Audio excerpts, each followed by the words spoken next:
we have this beautiful notion that grief isn't just for people who lost somebody physically. It's not just for death, but it's also for the loss of yourself, the loss of friends, the loss of a life, the loss of dreams.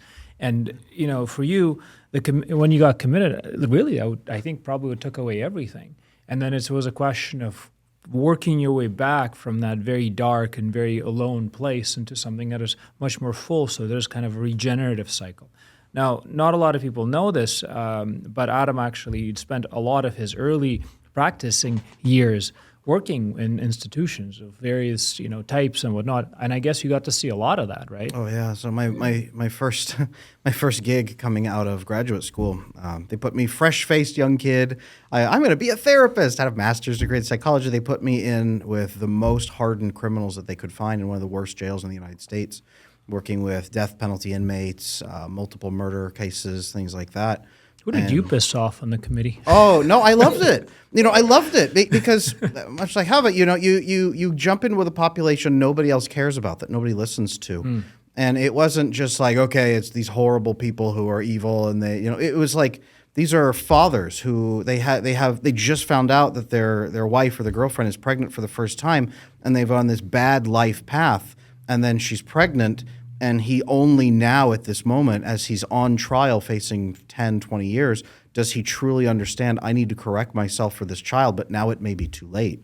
And that layer of grief is overwhelming. Sitting with people in a room, they wouldn't even give me an office. I would sit in a broom closet with these guys, like knee to knee, sitting with them, listening to their stories and just watching them break down, weeping. Hardened men, street gang kind of men. And watching them grieve now the story that they wished they could have had. They, all the ball games they don't get to play, all the games of catch they don't get to enjoy with their sons now because he's going to be locked away for 10, 15, 20 years. Grief is no simple thing. Grief is all around us, depending on what we're facing. Do you think people can change, Adam? I do, with all of my heart. But I think that they have to, number one, believe that a different way of living is possible. And then they, number two, have to be willing to face the hardship of what they have done in the name of living what they have lived. I think if they can do both of those things, then change is abundantly possible for every human being on the planet. So one thing that I think is really coming out here in this podcast and just in the general conversations I've had with people who have had a hard life, who have, tried to walk the line and it didn't work, is that eventually they have to come to the conclusion that overcoming this it is between them and God. Like that is simply the way that it has to be, that nobody else can drag you out of it. And the only thing you can do is inspire them, right? You can only inspire, come in and, invite people to take the path towards recovery and improvement and hope, but they cannot be brought along with it by force. So I'm kind of curious, was there anybody who was like that in your life? Like what kind of helped you take those first steps? So let me tell you a story. Fast forward, 2021. I lost my granddad. Again, a little bit out of the blue. That was my father's father. So it was a very, very deep cut for me. And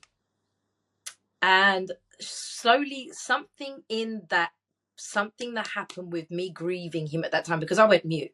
I'm a person that just goes completely silent when I'm in pain. I don't want my friends coming around. I don't want people knocking on my door. I don't want none of that.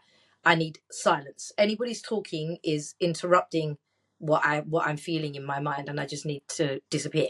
So I laid in bed and I mean weeks, and I was just silent in bed watching Scandal, I think it was at the time.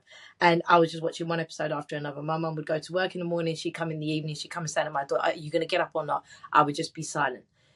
During this period of time, I came to a pinnacle point that I believe was a spiritual awakening. And I didn't ask for it. I did not want it. I kind of got my head around the fact that it was happening because nothing was the same as before. I couldn't be the same person. I couldn't talk the same. I wasn't interested in the same things. I wasn't as free and all these things. And I had God in my life, but I did not have Jesus, number one. And I didn't have a religious or just any connection or knowledge. I didn't have the knowledge as to what God was. I just believed in a higher power. During this period of time, different situations led to somebody saying to me, hey, can you come to church with me?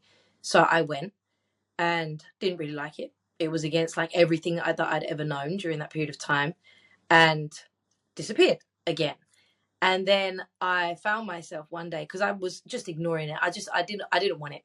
I didn't want it. I didn't want whatever was going on. And there is always a tipping point when you go for a spiritual awakening. And this one tipping point for me was I was on my knees begging God for forgiveness, begging my dad, begging God for forgiveness. And I felt this weight lift off my shoulders in my bedroom, in this room, actually.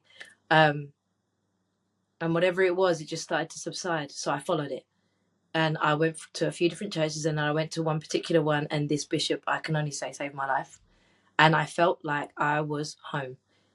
I had never heard or felt or related to anything more than what I was hearing and feeling whenever I was in the presence of this person and in the presence of these people, and what I'd started to study and the knowledge that I started to apply to so many things. It just felt right. And yeah, basically my granddad passing away was the kickoff for that. But it wasn't a path that I wanted. I did not want it at all. I was running away and I was denying it. And your life gets a lot worse, actually, especially when you start denying it, when you're not listening to what it is that you're being told or hearing or feeling. And it's like God will just go, yeah, I've had enough of that now, and just pick you up and put you over here and put you in a situation where you have absolutely no control over what's about to happen next. And you find yourself in a place where you actually have to get rid of these people, stop doing this thing, leave that person, and go, I don't know where, or just find this book, do this knowledge, go to these people. You have to follow this calling. You have to.